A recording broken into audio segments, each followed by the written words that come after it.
नमस्कार दोस्तों, welcome back to only UPSC. मेरा नाम है शुभम और आज हम बात करने जा रहे हैं एक ऐसे शॉकिंग खबर की जिसने पूरे इंडिया को सोच में डाल दिया है।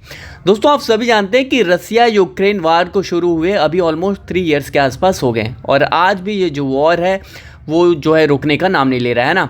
लेकिन अब एक नया ट्विस्ट इसमें आ गया है। यूक्रेन आर्मी ने यहाँ पर एक इंडियन को कैप्चर किया जो रिपोर्टेडली रशिया के साइड से यहाँ पर फाइट कर रहा था। मतलब कि भाई ये बहुत सेंसेशनल खबर है। अब ये बात सुनकर हर कोई शॉक्ड है कि एक इंडियन रशिया की तरफ से भाई यूक्रेन के खिलाफ लड़ाई में कैसे पहुँच गया।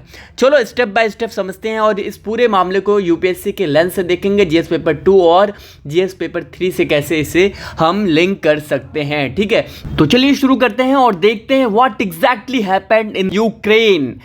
क्या हुआ भाई, ये वीडियो कैसे हमारे सामने आई। देखिए तो दोस्तों, यहाँ पर शुरुआत होती है यूक्रेन की 63वीं ब्रिगेड ने यहाँ पर एक वीडियो रिलीज किया। शुरुआत यहीं से होती है। उस वीडियो में ये यंग बॉय दिखाई दे रहा है जो खुद को इंडियन बता रहा है और इसका नाम शाहिल मोहम्मद हुसैन है। एज सिर्फ यही 22 साल के आसपास है। गुजरात के मोरबी डिस्ट्रिक्ट से बिलोंग करता है ये बच्चा। इसका कहना है कि भाई रसिया में ड्रग रिलेटेड केस में ये पकड़ा गया था और इससे 7 साल की सज़ा हुई थी। लेकिन रसिया ने इसे एक ऑफर दिया कि अगर ये जो है उनके साथ यानी कि रशिया के साथ यूक्रेन के खिलाफ फाइट करेगा तो रसिया इसे रिलीज कर देगा, इसे छोड़ देगा। अब सोचे, एक इंसान जो जेल में है अगर उसे ये फ्रीडम की होप दिखाई दे तो वो क्या करेगा भाई। बस उसने हाँ कर दी और फिर इसे रसिया की जो आर्मी है उसमें यहाँ पर भेज दिया गया। अब देखते हैं कि भाई जो वीडियो सामने आई है, इस वीडियो में इसने क्या किया, क्या कहा। देखिए यहाँ पर ये सामने निकल कर आ रही बात है कि भाई ये जो बच्चा है वो यहाँ पर रशिया पढ़ाई के लिए गया था। अभी पूरी डिटेल हम समझते हैं और इसे कैसे हम पेपर 2 से ऐसे एसोसिएट करेंगे, पेपर 3 से भी एसोसिएट करेंगे, जो इंटरनल सिक्योरिटी वाला मामला है उससे भी एसोसिएट करेंगे। तो यहाँ पर सबसे पहले बात करते हैं उस वायरल वीडियो की। इस यंग जो यूथ बच्चा है, 16 दिनों की बेसिक ट्रेनिंग दी गई इसको रशिया में। उसके बाद इसे क्या फ्रंट लाइन भेज दिया गया। फ्रंट लाइन पर इसको लड़ने के लिए भेज दिया गया। जो रियल वॉर चल रहा था यूक्रेन रशिया के बीच में, यहाँ पर भेज दिया गया। और ये कहता है कि भाई condition were very bad, there was no proper food, no support, so I can surrendered my self.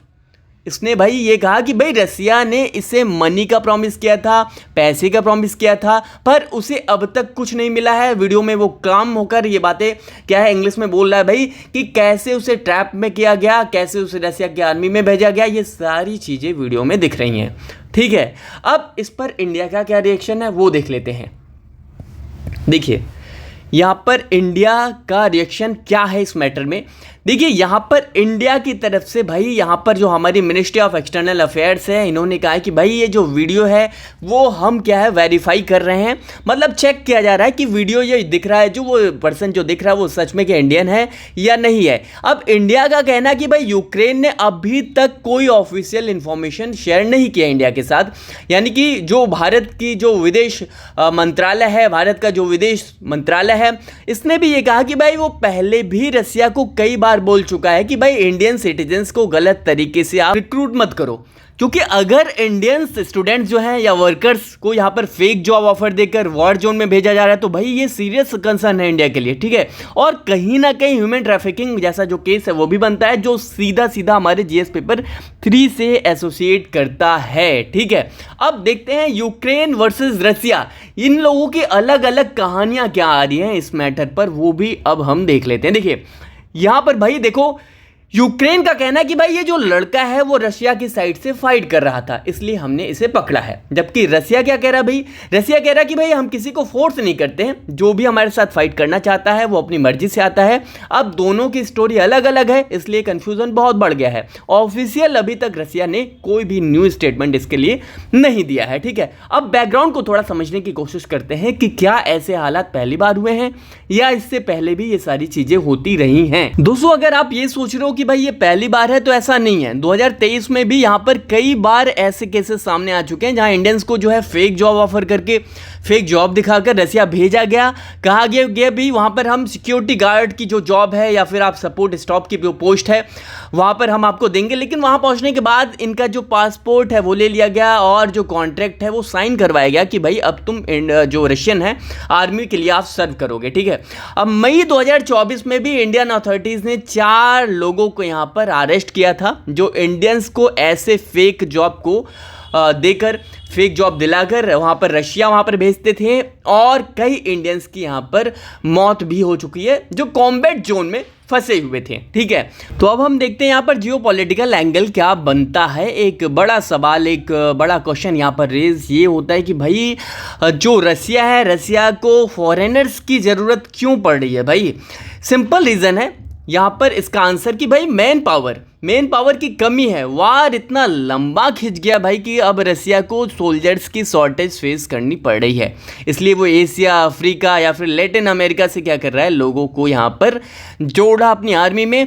और रिपोर्ट्स तो ये भी कहते हैं कि भाई नॉर्थ कोरिया से भी सोल्जर्स को रसिया भेजा गया है, क्लियर है। अब वहीं ऑन अनदर हैंड ये जो यूक्रेन है वो क्या कर रहा है भाई, इस वीडियो को ग्लोबली हाईलाइट कर रहा है कि ताकि जो वर्ल्ड है, वर्ल्ड को दिखाया जा सके कि भाई रसिया क्या है, कैसे फॉरेनर्स को क्या है फाइट में यूज कर रहा है। ये सारा मामला यहाँ पर जो है यूक्रेन दिखा रहा है, ग्लोबली हाईलाइट कर रहा है, ठीक है।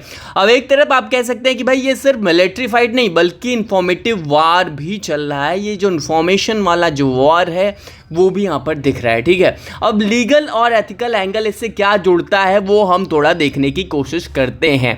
देखिए अब अगर ये प्रूव हो जाता है, क्लियर है, अगर ये प्रूव हो जाता है कि भाई फॉरेन नेशनल को ज़बरदस्ती यहाँ पर वॉर में भेजा जा रहा है, ऐसे बच्चों को भेजा जा रहा है, तो ये इंटरनेशनल लॉ का वायलेशन होगा, क्लियर। यूनाइटेड नेशन यानी कि ये जो यूएन है ना, यूएन का भाई यहाँ पर कन्वेंशन क्लियरली कहता है कि भाई आप किसी को झूठ बोलकर यहाँ पर जो फॉरेनर्स हैं उनको अपनी आर्मी में नहीं जोड़ोगे, फेक प्रॉमिस आप नहीं करोगे, ये लीगल है पूरी तरीके से। यूएन ये कहता है, यूएन का कन्वेंशन जो है वो साफ साफ ये कहता है। अब भले ही इंडिया, रशिया जो है इस कन्वेंशन के लिए सिग्नेटरी नहीं है, लेकिन ये प्रिंसिपल कस्टमरी यहाँ पर इंटरनेशनल लॉ में शामिल किया गया है, ठीक है। मतलब सभी देशों को इसे फॉलो करना चाहिए, ये क्लियर है। अब अगर ये जो वीडियो है अगर ये सब सच साबित होती है भाई, तो ये सिर्फ एक डिप्लोमेटिक इशू नहीं है बल्कि भाई ये ह्यूमन राइट वायलेशन और इलीगल जो आप रिक्रूटमेंट कर रहे हो उसका मामला बनता है, ठीक है। अब यूपीएससी के लेंस से थोड़ा सा हम लोग इसको देखने की कोशिश करते हैं, यूपीएससी के लेंस से क्या मामला बनता है। देखिए ये सीधा सीधा जीएस पेपर 2 को एसोसिएट कर रहा है। यहाँ पर आप इंडिया रसिया जो रिलेशंस हैं और इंडिया यूक्रेन रिलेशंस हैं दोनों के पॉइंट ऑफ व्यू से इसे जोड़ सकते हैं। यहाँ दिखाता है कि भाई किस तरह से एक चल रहा है जो कॉन्फ्लिक्ट यूएस और रशिया और यूक्रेन का जो वॉर चल रहा है वो इनडायरेक्ट इंपैक्ट कर रहा है इंडिया पर भी, ठीक है। साथ ही हम लोग इसमें क्या कर सकते हैं, जो डिप्लोमेटिक चैलेंजेस हैं, फॉरेन पॉलिसी बैलेंसिंग और जो जियोपॉलिटिकल प्रेशर की बातें आती हैं वो हम यहाँ पर इसको एसोसिएट कर सकते हैं। वहीं जीएस पेपर 3 में भी इसको जोड़कर देख सकते हैं। कैसे भाई, जो हमारा इंटरनल सिक्योरिटी वाला मामला हो गया, जो एक्सटर्नल थ्रेट वाला मामला हो गया, इससे हम देख सकते हैं। जैसे कि भाई जब इंडियंस को यहाँ पर झांसा देकर फॉरेन वार्स में यहाँ पर भेजा जा रहा है तो ये क्या है भाई, ह्यूमन ट्रैफिकिंग वाला मामला है। इलीगल जो आप रिक्रूटमेंट कर रहे हो, ऐसी जो सिक्योरिटी कंसर्न है इंडिया से जुड़ा हुआ, ये सारे इशूज इससे जुड़ते हुए नजर आ रहे हैं, ठीक है। तो ये क्या है, ये सारा मामला जीएस पेपर 3 और जीएस पेपर 2 से एसोसिएट करता है, ठीक है। चलिए अब हम लोग थोड़ा सा इसको कंक्लूड करने की कोशिश करते हैं, कंक्लूजन की तरफ बढ़ते हैं। देखिए दोस्तों, अभी जो इंडिया की गवर्नमेंट है वो पूरी तरीके से इसे इन्वेस्टिगेट कर रही है कि उस वीडियो की जो ऑथेंटिसिटी है और जो वो बच्चा है, जो वो स्टूडेंट है, उसकी फैमिली से कंफर्म किया जा रहा है। ये कंफर्मेशन ली जा रही है कि फैमिली ने तो ये कहा कि भाई रसिया में वो पढ़ाई के लिए गया था, उन्हें नहीं पता ये सब कुछ कैसे हुआ। लेकिन बिगर पिक्चर ये है कि भाई आज भी जो इंडियन है यूथ को अब्रॉड में यहाँ पर क्या किया जा रहा है, अब्रॉड ले जाकर यहाँ पर ट्रैप किया जा रहा है उनको, फेक जॉब प्रोमिसेस में यहाँ पर जो जल्दी पैसे के नाम पर, ये सारी चीज़ें दिख रही हैं। और जब ऐसी खबर आती है भाई, ये तो सिर्फ पॉलिटिक्स का इशू नहीं है भाई, ये ह्यूमैनिटी के हार है, ठीक है। कहीं ना कहीं ये जो भाई मानवता की हार यहाँ पर दिखती है, इसलिए अवेयरनेस और जो स्ट्रॉन्ग डिप्लोमेटिक एक्शन है वो भाई यहाँ पर नीडेड है। अब UPSC question of the day हम लोग थोड़ा सा देख लेते हैं। देखिए इस पर क्वेश्चन रेज ये हो सकता है कि भाई जो लाभ के बदले में जो भी आप मिलिट्री सर्विसेज में यहाँ पर जो फॉरेन सिटीजन्स हैं उनको यहाँ पर भर्ती जो की जा रही है, वो किस तरह से जो इंटरनेशनल थ्योरी है उसका उल्लंघन करती है, जो इंटरनेशनल सिद्धांत हैं उसका जो उल्लंघन करती हैं। और ये कह सकते हैं भाई संयुक्त राष्ट्र में जब ये कहा गया भाई आप सैनिकों को आप फोर्सफुल्ली यहाँ पर यूएन में कहा गया आप नहीं आप रिक्रूटमेंट कर सकते हो, तो भाई आप ये कैसे आप फोर्सफुल्ली कर रहे हो? तो ये क्या है भाई, ये इसका मुख्य उद्देश्य, इसका जो मेन मोटो है वो आप बता सकते हो। तो इस तरह के क्वेश्चन रेज हो सकते हैं। तो चलिए ये थे आज के एनालिसिस, मिलते हैं नेक्स्ट वीडियो में, तब तक के लिए बाय बाय।